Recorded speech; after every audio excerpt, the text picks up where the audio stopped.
Social মিডিয়ায় কিছু troll দেখছি, কিছু ফানি ভিডিও দেখছি, এবং এই ফানি ভিডিওগুলো আমাকে একটু একটু অন্য জায়গায় নিয়ে যাচ্ছে যে কি দুর্দান্ত প্রতাপশালী আওয়ামী লীগ। ঈদ আসলে পরে আমরা যখন টেলিভিশনে কাজ করি, এবং একুশে টেলিভিশনের মতো সংবাদ যে মাধ্যম, একুশে টেলিভিশন একরকম, বাংলাদেশ টেলিভিশন বিটিভির বি টিম হয়ে দাঁড়িয়েছিল।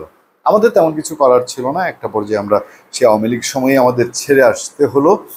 কিন্তু আমরা দেখেছি যে সেই সময়ে সরকারের মন্ত্রীরা ধরেন রুটিন ওয়ার্ক, ঈদের দিন, ঈদের জামাত, রাষ্ট্রপতি, তারপরে সড়ক ও পরিবহন মন্ত্রী ওবায়দুল কাদের কই গেলেন, কই বললেন, কি খাইলেন, হাসান মাহমুদ সাহেব, তারপরে এম আরাফাত সাহেব, এরপরে হচ্ছে আওয়ামী লীগের নেতৃবৃন্দ, অন্যান্য, মানে তারা কিভাবে ঈদ পালন করেছেন সেই খবর নিতে নিতে জান কাবাব অবস্থা হতো। রিপোর্টারদের একটা টেলিভিশনের 20টা 30টা ক্যামেরার মধ্যে মোটামুটি অর্ধেক দৌড়ের উপরে থাকতো সরকারি দলের এমপি মন্ত্রী। এদের প্রোগ্রাম কাভার করার জন্য মানুষ যা দেখতোই না, একরকম তাদের বদ হজম হতো, কিন্তু এটা বুঝতো না, নেতারা বুঝতো না। এই ডাকসাইটে মানুষদের সময় এখন ওই যে বললাম ফান হচ্ছে সোশ্যাল মিডিয়ায়, কর্মীরা দৌড়ে গেছে, এক নেতা কোন রকম আছেন আর কি বাড়িতে, নেতার বাড়িতে। তো নেতা ভাবছে এই কর্মীরা বোধহয় ঈদ সালাম চাইতে আসছে, এরকম একটা অবস্থা। নেতার তখন ফকির দশা। কর্মীরা গিয়ে বলছে, না বাবা, তোমার কাছ থেকে এবার আমরা ঈদ সালামি নিতে আসি নাই, তোমার সালামি দিতে আসছি, সহযোগিতা দিতে আসছি। ভাগ্যের সত্যি নির্মম পরিবেশ। এবং আমি আওয়ামী লীগ ছাত্রলীগের সোশ্যাল মিডিয়ায় এমন কিছু কর্মীর আক্ষেপ দেখেছি, ও নেতা একটু যোগাযোগ করো, তোমার কাছে তোমার সাহায্য সহযোগিতা করি, বিপদের দিনেও তো আমাদের খোঁজ দাও না, যা যা কামাইছো এখন আসো, দুই বিপদে থেকে থাকো, আমি তোমার সাহায্য দিই। এত কথা কেন বলছি জানেন? সামনে হেডলাইনটা হচ্ছে ছন্ন ছাড়া আওয়ামী লীগ নেতা কর্মীদের মানবেতর ঈদ।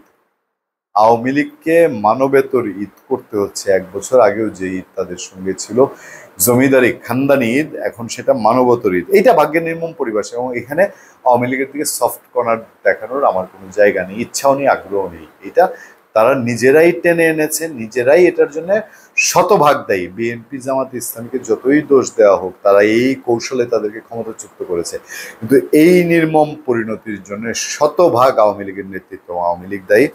রাজনৈতিক পট পরিবর্তনে আওয়ামী লীগের সর্বস্তরের নেতাকর্মী এখন ছন্ন ছাড়া, তাদের অবস্থান একটা গত 1.5 দশক পালিয়ে বেড়ানো বিএনপি জামাত নেতাকর্মীদের মতো। দলের বড় নেতাদের একাংশ দেশের বাইরে, একাংশ জেলে, কর্মী তৃণমূলের নেতারা এলাকা ছাড়া, ঈদের কেনাকাটা দূরের কথা, ঈদগাহে যাওয়ার কথাও ভাবতে পারছে না। এমন মানবেতর ঈদ কখনো কাটায়নি বৃহৎ এই দলটির নেতাকর্মীরা। দেখেন, আফসোস লাগে না, যেই দল বাংলাদেশের স্বাধীনতা এনে দিয়েছে, স্বাধীনতার নেতৃত্ব দিয়েছে, এবং অবভিয়াসলি বাংলাদেশের উন্নয়ন অর্থনীতিতে একটা বড় ভূমিকা রেখেছে, বাংলাদেশে অনেক বড় বড় অবকাঠামো তৈরি করে দিয়েছে, সেই দল লিখতে হচ্ছে পত্রপত্রিকাকে যেমন মানবেতর ঈদ কখনো কাটায়নি বৃহৎ এই দলটির নেতাকর্মীরা। 7 মাস আগেও আওয়ামী লীগের নেতাকর্মীদের জীবন ছিল রীতিমতো রাজকীয়, ঈদ ছিল জমজমাট, অথচ এখন তারা ফেরারি। দলটির নেতাকর্মীরা বলছেন তাদের জন্য এবারের ঈদ মানবেতর। নেতাদের খুঁজে পায় না কর্মীরা, খোঁজ খবর নেয় না, এমন অভিযোগও আছে। আবার নেতারা বলছেন সবার তো একই অবস্থা, কে কার খবর নেবে, কিভাবে নেবে। আমি লম্বা করতে চাই না, ঈদ নিলে দলটির সমস্ত নেতাকর্মীদের যেই রিয়াকশনগুলো, সেগুলো পত্রপত্রিকার রিপোর্টে এসছে, এবং সেটি মানুষ সবাই জানে। সবাই দৌড়ের, আওয়ামী লীগ কি পরিমাণ দৌড়ের উপরে আছে। অধিকাংশ নেতার জেলবন্দি ঈদ।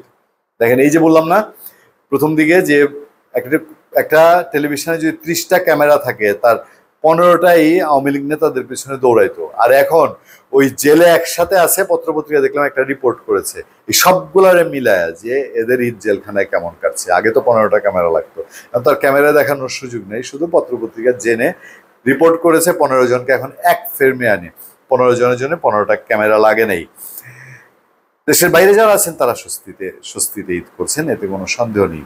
বলতে যাচ্ছি, এইটা খুব খুশিও হচ্ছি বলবারটা তা বলবো না, আনন্দের কিছু নাই। কারণ এই যে নজিরটা মোটেও ভালো না।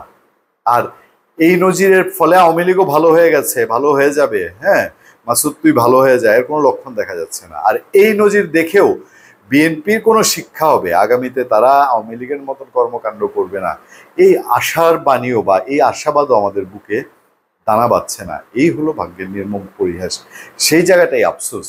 ধন্যবাদ সবাইকে। ভালো থাকবেন, সুস্থ থাকবেন, সত্য করুণা এবং সহনশীলতার সাথে। আপনাদের সাথে আমি আতিক রহমান, পূর্ণিয়া।